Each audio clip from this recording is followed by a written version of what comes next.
Assalamualaikum warahmatullahi wabarakatuh. Perkenalkan, nama saya Adira Kania Nindya dengan NPM 2201201040 dari kelas Analisis Multivariat B. Di video kali ini saya akan melakukan analisis atau PET analisis menggunakan aplikasi SPSS. Baik, sebelum kita mulai dalam melakukan PET analisis menggunakan aplikasi SPSS, izinkan saya memberikan keterangan terlebih dahulu terkait variabel dan hipotesis yang saya gunakan pada hari ini. Variabel yang pertama ada X, yakni kualitas produk, ada Z, yakni citra merek sebagai mediasi, dan Y adalah keputusan pembelian. Serta hipotesis H1, yakni kualitas produk yang berpengaruh positif terhadap citra merek, H2, yakni kualitas produk berpengaruh positif terhadap keputusan pembelian, H3, yakni citra merek berpengaruh positif terhadap keputusan pembelian, yang keempat atau H4 yakni citra merek mampu memediasi pengaruh kualitas produk terhadap keputusan pembelian. Baik, selanjutnya saya akan mulai melakukan PET analisis.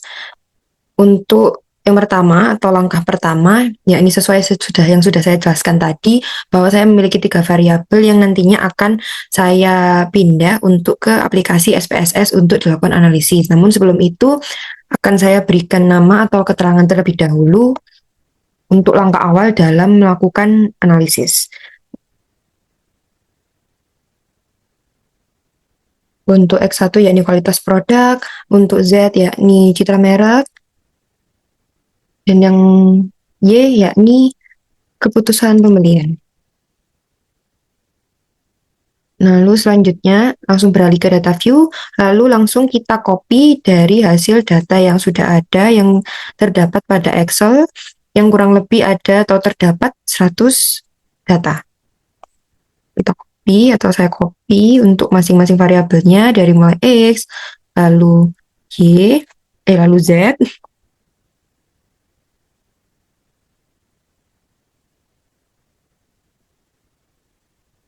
Copy untuk Z-nya, lalu copy bagian Y. Sama, terdapat 100 data juga. Setelah itu, saya langsung saja buka aplikasi SPSS-nya ini menjadi lebih besar, lalu langsung kita lakukan analyze atau analisis regression linear, lalu saya masukkan untuk independennya, yakni variabel kualitas produk ke independen, dan yang dependent untuk citra merek ke dependent. Ini untuk model yang pertama, kita klik OK. Nah, lalu ini mulai muncul hasil untuk analisis model pertama, yang artinya bisa kita lihat di layar, yakni untuk yang pertama ada hubungan kausalitas pada persamaan regresi yang terdapat pada tabel koefisien seperti di layar.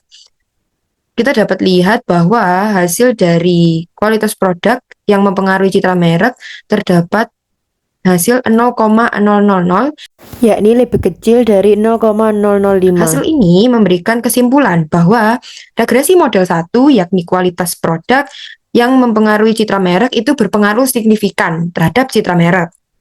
Lalu selanjutnya membahas terkait uji koefisien determinasi yang terdapat pada tabel model summary atau kolom R-square, terdapat di kolom R-square. Besarnya nilai R-square yang terdapat pada tabel ini yakni 0,123.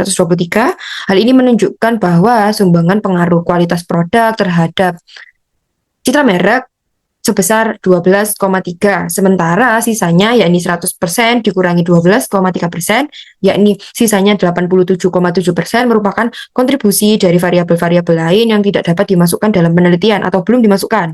Sementara itu, untuk nilai E1 dapat dicari dengan rumus akar 1 min 0,123 yang dapat diketahui hasilnya yakni 0,877.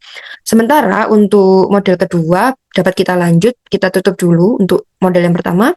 Kita lakukan analyze untuk yang kedua kali. Untuk model kedua sama seperti yang pertama tadi, regression, linear. Namun kita ubah untuk variabelnya. Kita riset terlebih dahulu. Untuk variabel independen, kita masukkan kualitas produk di independen, dan citra merek juga di independen. Lalu yang selanjutnya untuk keputusan pembelian, bisa kita masukkan ke variabel dependen. Ini seperti pada layar, lalu kita klik OK. maka langsung akan muncul model kedua yang terdapat di bawah model pertama yang sudah kita analisis terlebih dahulu tadi. Sama seperti model pertama, kita akan mencari keterangan terkait model kedua untuk hubungan kausalitasnya terlebih dahulu. Yakni hubungan kausalitasnya terdapat pada tabel koefisien, ini terdapat pada layar.